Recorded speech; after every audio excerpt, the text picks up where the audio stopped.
Ndashaka umbwire mwarimu wa physique yitwaga muki? Wacu ya physique. Kuri tronco. Yitwaga ariko nshaka yitwaga Claude. Nikosha.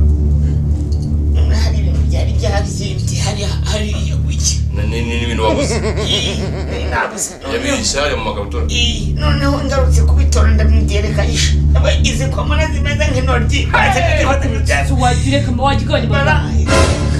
Zani nimwe kone. Bose basigaye turubuye. Umugisha. Sinumvize ngo usigaye nyine niba wibagirwa cyane kugeza aho utuma ibinini utarwaye. Bose ntekereza ko waba ufite ikibazo. Nta kindi ndi kubivugira. Ko